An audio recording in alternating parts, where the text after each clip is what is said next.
I'm Francesca Maxime. And I'm Matt McClure, and this is Currents. How one woman, against all odds, carried her troubled pregnancy to term. A lot of the times I think I would go through this all over again. All of the heartache, all of the pain. The church is undergoing a transformation. We'll examine how. We are trying to launch a new phase of the discussions about the impact of Latino Catholics in the American church. And transformation of a TV station. The Net celebrates its first birthday. One day we presented to the bishop and said, Bishop, you're going to need a net if you want to put out into the deep with the new evangelization. And it became our acronym.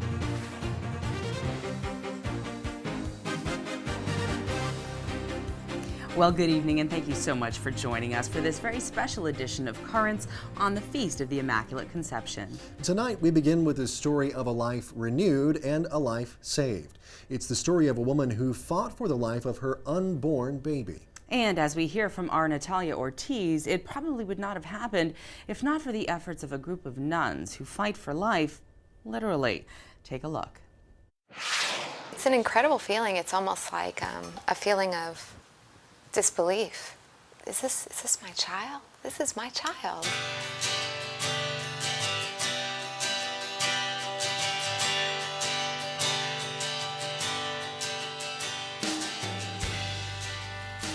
Sarah Webb's child is 2-year-old Violet. She was born in April of 2007, but Sarah's pregnancy was a difficult one another woman might have chosen to terminate. She discovered she was carrying Violet while in the midst of an abusive relationship, but Sarah didn't have an abortion. Instead, she fled the state where they lived in order to save her life as well as the life of her child.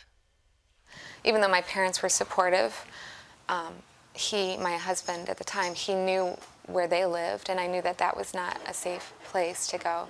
So Sarah moved to a city where she knew no one. Even though she had a steady job and money in a savings account, she was rejected repeatedly for an apartment. If you choose life, then you're looking for an apartment or a place to go to. No one wants a single pregnant woman to move in. No one wants to be a landlord to a single pregnant woman. They want to know when they're guaranteed that next rent. Sarah had exhausted all her options, or so she thought. And she had just learned of her pregnancy and so wondering what to do. And so when I met her, I just kind of knew right away, she'd be perfect for our maternity home. So I set up an interview and she was accepted, hands down. Sisters of Life is a religious community in the U.S. dedicated to the protection of all human life. One of their missions is to provide support to pregnant women so that they don't choose abortion. We were founded in 1991 by John Cardinal O'Connor. And he really just had a vision. The vision was to end abortion through prayer and fasting. But the sisters are an active as well as a contemplative order, and they encouraged women to see themselves as heroes. They just really felt like if we were making this decision to choose life, that we were walking in Mary's path. That Mary was also a single woman at that time, and she was going through a difficult time, and she was not exactly looked upon favorably, and so they really felt like we were an image of Mary in a sense.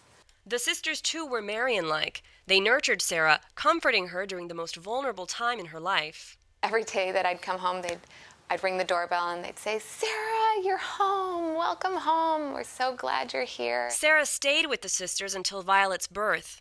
A month later, she found a place to live with a friend who moved into town.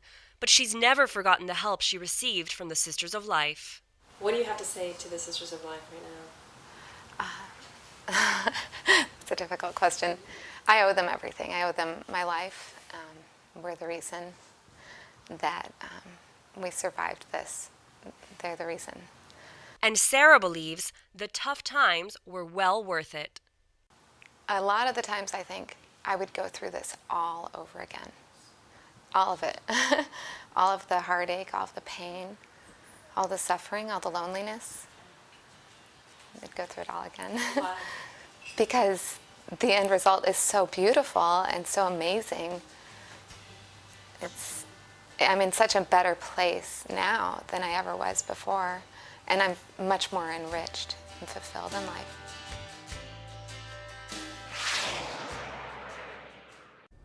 I love that little girl's hair thing. My mom used to do the same thing, except for I had like a little curl come out, Right. not this little spiky thing. My sister had that too when she was growing up, a little curly Q thing. Yeah, yeah. But yeah, obviously such an adorable little girl there, and a great story of someone who was in a tough spot, Right. but who found the right place to be, and that was definitely with the Sisters of Life. And it's so nice that they are able to continue to provide those kinds of services for other people that may also find themselves in that situation as well. Absolutely. Well, stay tuned. There's much more Currents coming up straight ahead. Coming up, we'll look at the changing face of the church in America. Within 20 years, they will be at least 40% of the Catholic population, and perhaps even a majority.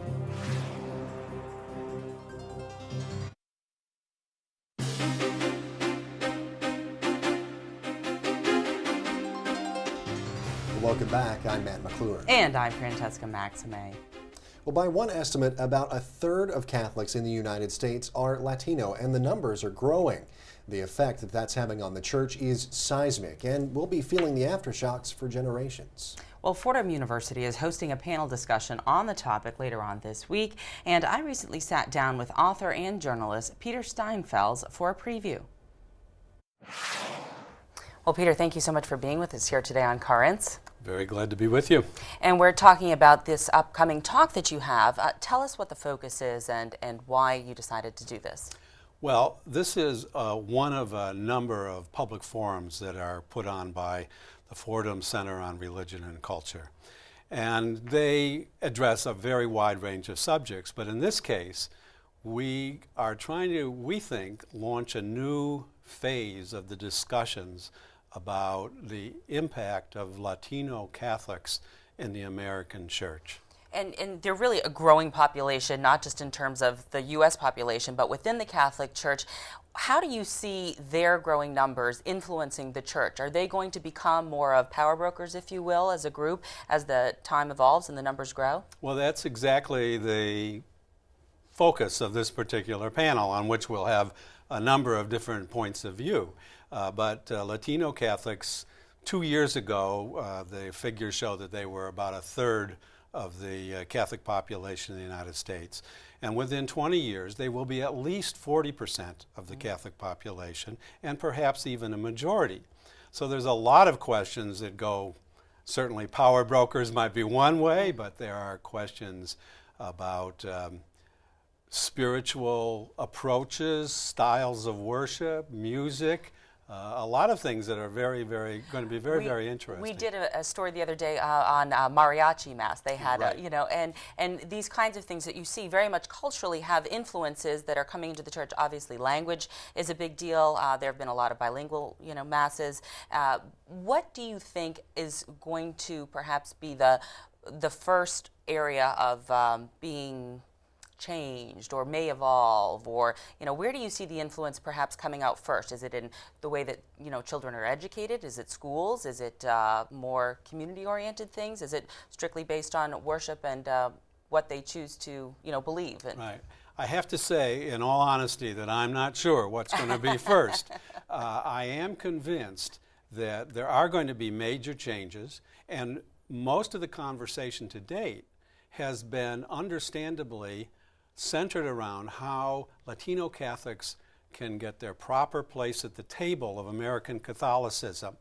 We want a discussion, not to end that discussion, that's an important one, but we want to move on also to look about how their influence and presence will change all of Catholicism for non-Latinos as well as Latinos. I'm no expert on this, but we do have Father Bergoletta, who runs the Latino Studies for Fordham University's School of Religion and Religious Education, addressing issues, for example, of spirituality and of worship, and a very strong current in the Latino Catholic population, as well as in the non-Catholic Latino population, of a view of a very active God who's interventionist, Sure. present in daily life, responds to petitions. Right. That's different than a style for a lot of other people. Well, the Catholics in the U.S. have been strongly influenced in the past by the Irish Catholics. Right. And now, obviously, a lot of the traditions that come from a Latino culture are very different, including things like very much worshiping the Virgin Mary and the Virgen de Guadalupe or any of those kinds of things. And so I'm wondering how, will the current, I won't say power brokers again, but I don't really know what else I'm, coming up with. We can say leadership. Leadership, thank you. That's a good word. That's a better word. How do you think that they'll respond to the growing numbers of Latinos within Well, the Catholic first of all, Church? one question that we hope will be discussed is where Latino leadership will come from and how it will develop, not only for the Latino community, which has been the emphasis so far, but Latino leadership, which will take responsibility for all the Catholic Church and will have to, in many ways, be the people who mediate these questions, which provide both new energies and, as you can see, probably some new tensions. After all, those existed between, say, Irish Catholics and Italian Catholics in our earlier history. Very diverse, and here in our Brooklyn diocese there's a lot of diversity, and we see that time and time again as reflected through various ethnicities and such, in different ways of worshiping. So the talk is really sort of an exploratory one then about what the future may hold. I should emphasize it isn't actually, strictly speaking, a talk. It's a panel which will be moderated by Father Ellen Deck from the U.S. Bishops Conference, and we'll have Luis Lugo, one of the leading experts on the demography and the demographic changes in the population, but we'll have someone talking about the educational and social disparities, which will create new priorities for American Catholicism, and someone, Monsignor Banuelos from El Paso, who will be talking about questions of where new leadership will come from. Where the panel's going to go, we don't know. I can't tell. I think don't it know. should be exciting, though. A little bilingual panel maybe too, or Well, a little I translation. think You never know. that'll be necessary probably, but we're hoping to get a Hispanic and non-Hispanic audience for this event. That's great. Well, we look forward to it, and thank you so much for being with us here on Currents today, Peter. We appreciate it. Thank you very much. The times they are changing. I was going to say everything's sort of shifting around, but it is interesting to see how culturally, the church here has been influenced by, as they were saying earlier, sort of Irish Catholics, Right. and now it's really sort of the question of, well, how is the new church going to take shape given the new population of Latinos? Right. It is a question, of course, which they'll attempt to answer, or at least glean some sort of conclusion from. But I think it's very interesting to see. It's going to be a very interesting place to be. Brooklyn is kind of like the center of all this, because you've got the Irish Catholic heritage here, and you've got so many Hispanics that have been moving in. And so how are those going to meld, and how are folks going to kind of join together in being Catholic and in being that unified body? And hopefully that will be a unified body again. So. And we're going to cover that event, so we'll let you know more about it.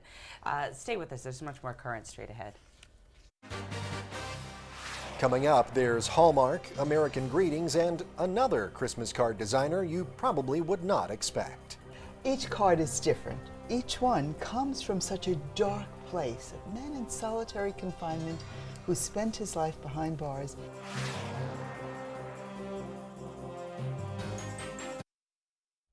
Welcome back. This is a boom time for the people at Hallmark and a host of other greeting card companies, but if you care enough to send the very best, you might want to consider an alternative.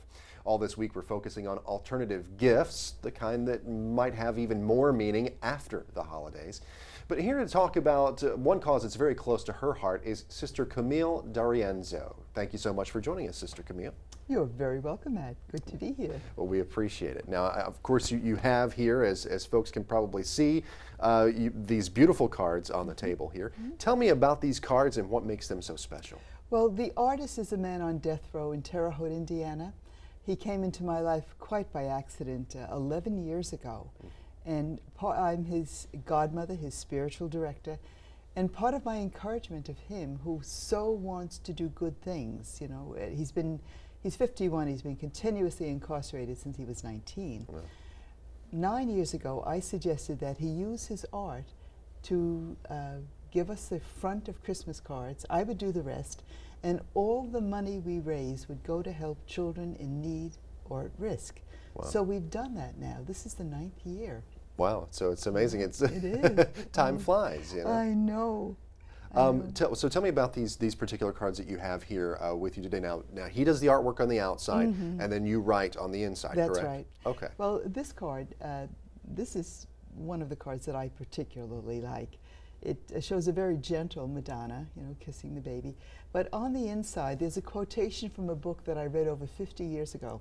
And I've been looking for a place to put this quote, and here's what it says. And then she knelt and held him close against her heart. And in the midnight, adoration fused with human love and was not separate. Wow. That's from John Lynch's A Woman Wrapped in Silence, a beautiful book about Blessed Mother. Wow, it's amazing. Yeah, it is. Each card is different, you know. Right. But each one comes from such a dark place. A man in solitary confinement who spent his life behind bars, being able to produce something that goes out to all the world and brings a return to help children. David Hammer is the artist, and he was. He's been writing to the children in a school run by the Sisters of Mercy in Jamaica, West Indies, the Alpha School, and John Bosco for over 10, 11 years, kind of mentoring them. And it's been an incredible thing. Money goes there, part of the money. It goes to Brooklyn, it goes to so many different causes. If I could just Sure, take absolutely, absolutely. I'll bring this around here. Now this shows actually where all the money from last year Yes, went. I don't know if he can. Right, zoom we'll in get on that. we'll get a shot of this. We'll get folks where they can see this. Now, of course, all the money we see on here has gone to Jamaica West Indies, St. Mary of the Woods Daycare, Providence Food Pantry, places in Indianapolis, Indiana, Kenya Women's AIDS Clinic, and so many more there. We can see Brooklyn as well. So I mean, it goes all around. It doesn't just go to one place. It goes That's to right. help several different charities and folks who are really helping those who are in need. That's right. And local ones like the Dorothy Bennett Mercy Center in Brooklyn, Mercy Home. So it really makes a difference. We don't make that much money. Last year was a banner year. We drew in $11,000 in profit. Now this is December 7th and we only have $6,000. Right. So I'm hoping that maybe some of your viewers would consider this. I know it's kind of late, but it's not too late. It's never too late until it's over. You know, it's not over till it's over, as they say. Right. And you know, I mean, we've got a little bit of time here, and folks, I know it's one of those difficult years. You know, when the economy's not really doing that well, folks are kind of holding on. I know. But you know, as we've been focusing on this week, and as we'll continue to focus on this week, it's really something that is almost like, I guess, to quote a really cheesy phrase, the gift that keeps on giving. Yes, that's right. And anybody who wants information about the cards can email me.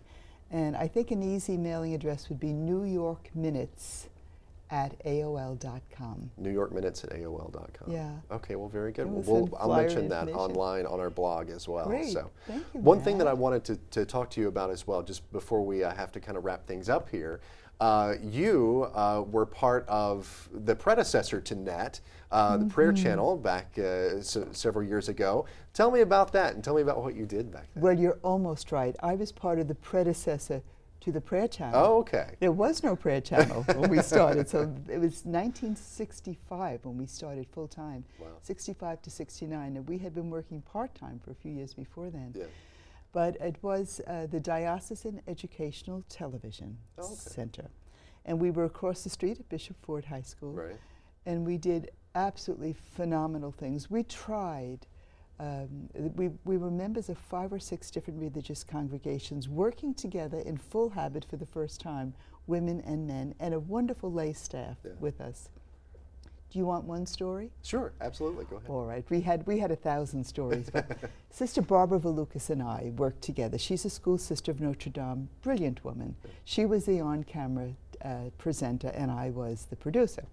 And we were doing a program on a South American country whose major occupation was sheep raising. Right. And we wanted the children to see what sheep looked like, you know. So we made an appointment with the people at Lollipop Farm to get one sheep to bring to the television studio. Right. Now, in the television studio, we had set up a playpen which we borrowed from Angel Guardian Home. And Barbara and I went out. It was Tuesday of Holy Week, and we had the car was a red Camaro. Right. So now you're getting an image of two yes. nuns in habits going out.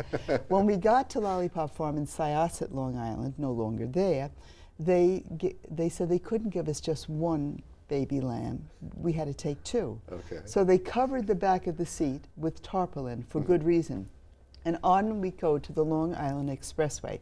Now, when these baby sheep got nervous, you can imagine what was on the tarpaulin. And the aroma was not pleasing. Oh, I can imagine. So we named them Yardley and Arpege. And at one point, our car absolutely stopped. And there were two trucks, one on either side of us, big trucks. And one was a Budweiser truck. And the guy was honking his horn to get the attention of the driver on the other side, pointing to the back seat of our car. I mean, it was just too much. When we got to Bishop Ford High School, we asked for two seniors to come down and carry the sheep up to the playpen. Right. They came down and looked at them and scurried off. They had nothing to do with them. Well, anyhow, that was just one little insight. We tried to be creative. Well, And we great. were. It was wonderful. Well, and it's led to a great legacy, really, of television for the Brooklyn Diocese right here. So we really appreciate your contribution to what is now NET. Thank you, Ned. It was a wonderful experience for us all. I wouldn't have traded it for anything. Well, thank you so much. Sister Camille, thank you so much for joining us today. We really appreciate it. Thank you, Matt. Of course, now we just talked about how you played an important role in what used to be called the Prayer Channel. And actually, in just a moment, we'll take a look back and a look ahead at NET. Stay with us. Coming up, happy birthday to us. The NET turns 1. The church has always been interested in evangelization and using media for evangelization.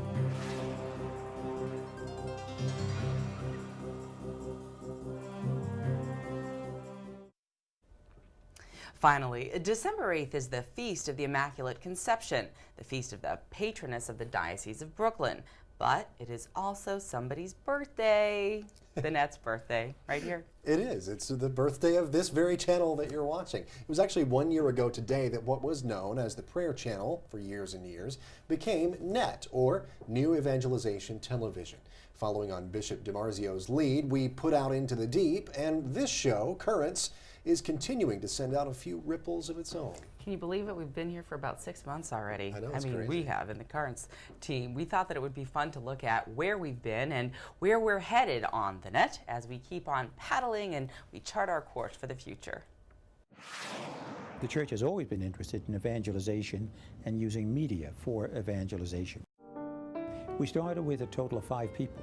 And it was not a prayer channel. It was the Diocesan Educational Television Station. And the sisters manned the cameras and did the programming, did the music, operated all the equipment. And if the on-camera person were to forget a line or to, something went wrong, we had to start over and over. I mean, editing just didn't exist in the very beginning. We decided to take this one channel and put it on, rethink it, make it a public cable channel, but we wanted to identify with those who cared about the Lord and not just Catholics. So we picked the name Prayer so that the way we put it is, if you're interested in the weather, you go to the Weather Channel. If you're interested in the news, you go to the CNN, the News Channel. But if you're interested in God... All I can say is thank God for Monsignor Dempsey. So we took a chance. I went to the bishop and I said, Bishop, if you want us to do this, we need some help. And he put in a little bit of money with a little bit of a question mark. What are you going to do with my money, kind of thing. NET was really a genesis from what Monsignor Dempsey had given us in the Prayer Channel and in TVC. Television is not an extra. Television media is fundamental. It's the voice that you're given, in this sense the church is given, to spread its word. One day we presented to the bishop and said, Bishop, you're going to need a NET if you want to put out into the deep with the new evangelization. I was a writer for the CBS Evening News with Katie Couric. But I had been ordained a deacon in 2007 and was really looking at a way to bring my ministry into my professional life, or to marry the two. Somewhere a year ago, I was watching the coverage of World Youth Day on what was in the Prayer Channel, and Chris Quinn came on and described how they were going to be relaunching the Prayer Channel as NET, New Evangelization Television. And he said that one of the things that he was planning to do was to start a daily news show. And just, you know, bells and whistles ran off in my head, and I said, this is something I want to be a part of. I found in Catholic media that they've used the term, sometimes it's used out of context, but they say preaching to the choir. We make nice soft shows to reach a group that already goes. And I don't mean that in a negative way, but how do you get the rest? How do you really reach out to the person who has no interest in church? The story of Christ and his church is ever changing and ever growing, and it's constantly touching more and more lives and making a difference in people's lives. It is core, it is central, it is beautiful. It's a beautiful love story. And that's the story we have to tell in media. We are a different way of looking at Catholicism and the faith and the church and celebrating it in a way that is out in the streets with the people. It's not heavily dogmatic and doctrinaire, but through what we do and the stories that we tell and the people that we meet, you do see the gospel, and you do see the way the church brings that gospel alive. This is like an empire. By contrast, this is sophisticated, it is well staffed, it is well administered. The facility itself is beautiful. Right away you think, boy, when it gets to here, I'm going to be happy. And when this building's built and when this channel grows, then I'll be happy. And what I realized is it's the journey. The journey is the gift. And if we stay hungry, if we don't get lukewarm, Scripture says, we'll be where we're supposed to be. We never want to get lukewarm. You don't want to get cold. You don't want to get lukewarm either. We want to stay hot, and hot means you're always passionate for souls. There's always somebody that needs to hear your message. There's always a new way you could say it, a better way you could say it. And we're on the journey. I think everybody's on board. This staff has been great, and I think they're on board to push that mission. You know, Chris said it there. You have to stay passionate about what you're doing, and I think that definitely kind of sums up the feeling of everybody here at NET, that we really believe in what we're doing here. And you know, I know for my part, I'm having a good time in the process. Yeah, me too. I mean, I think that we get along so well, and you know, as a team, on air and off air, we do. And we better. We have to share an office. Well, this is true. Yes, that is the other side of the story that y'all at home don't always see. We're, you know, sort of butting heads in there, but that's all right. It's all good. But the fact that there's a show dedicated, like Currents, exclusively to news as it relates to the faith, on a daily basis, that can be seen all around the world through the power of the internet. Right. You know, we have this gorgeous studio. It's kind of incredible. I mean, a lot of people have become fans of the NET and, you know, what's going on over here. Who knew that one day, you know, Sister Camille standing there behind the camera, you know, running the Right. thing in her full habit and everything, was going to turn into what it has turned into. It's and amazing. I mean, as you have, I've worked for, you know, networks and like Deacon Grigg and, you know, ABC, NBC, all this kind of stuff. And frankly, what we do here, the level of finish that they put on things here, oftentimes it's way more than what you get at a regular network. Right. People take care to make sure that everything looks good. Absolutely. I couldn't have said it better myself. Well, that's it for this particular edition of Currents on the Net. Coming up tomorrow, Next Stop, the priesthood. We'll take you to the ordination of deacons out at the seminary in Huntington. That and more coming up tomorrow. And remember, you can always watch us online, as we were just saying, the power of the internet. We're right there at currentsny.net. Until next time, thank you so much for joining us. I'm Matt McClure. And I'm Francesca Maxime. Have a great night.